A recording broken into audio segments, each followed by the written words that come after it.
So I was 10 in the summer of 1994 in Hiawatha, Kansas, when I stepped into the batter's box with every intention of getting on base. See, I had been playing Little League for about 5 years at that point, and yes, I had never hit a baseball, but I had great on-base percentage. I don't see if you can tell, but I was born with cataracts, which means that I can't see in one eye, and I really can't see in the other.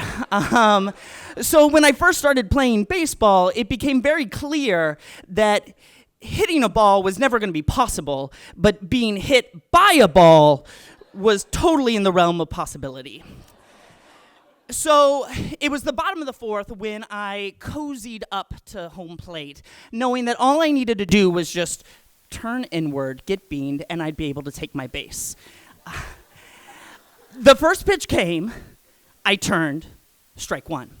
The second pitch came, I turned, strike two. Now, I wasn't going to take the strike three with my back to the ball, so I turned out.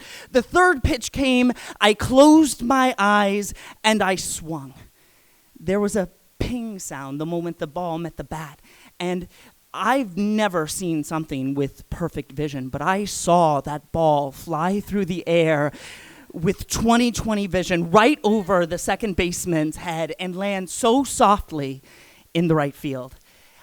I ran to first base, and that's all I remember. But the moment I got on base, I started writing the epic that I was going to tell my mother at the hospital the following day. She had been battling melanoma for a number of years, but it was a case of pneumonia that had brought her into the hospital for her most recent stay. By the time I had gotten to bed that night, my story had grown a little grander. It wasn't a ping, it was a thunderous crack. I didn't actually watch the ball fly through the air because I kept my head down. I ran right out of the gate, just like Pete Rose. I was even going to tell my mom that once I got safely on base that I tipped my cap to the crowd in honor of her. It was a little after midnight when my father called my older sister to tell her that my mom had taken a turn for the worst and that we should get to the hospital for her possible final moment. I remember being at the time concerned, but only to a certain point. See, this wasn't her first final moment. She had been battling cancer for so long that I don't remember a time when my mother wasn't sick. And she had been given so many death notices that she just lived through all of them. Her cancer was this gnat that you'd swat at it with a round of chemo or another month-long hospital stay, and sure, it would come back, but to a stupid 10-year-old, cancer just seemed manageable. And I realized that wasn't the case the moment I went into the hospital room that night. She was gasping for air, deep, heavy breaths, and her eyes were on the ceiling, and they were filled with panic. We all took places around her bed, and being 10, I just followed what everyone else was doing. I rubbed her and I said, "It's okay, Mom." But I don't really know what I meant by that. Her dying wasn't okay. My forced acceptance of it wasn't okay. None of it was really okay. All I really wanted to shout was, "I hit a baseball." There can be 2 miracles tonight, Mom. But no, I said, "It's okay."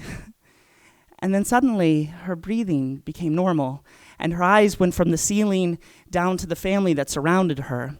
And one by one, she took every single person in, and she ended on me. And I stared back at my mother. The cancer had taken so much from her. It had taken her hair and sunk it in her cheeks. But those eyes were free of any cancer or any pain. And the fear was gone.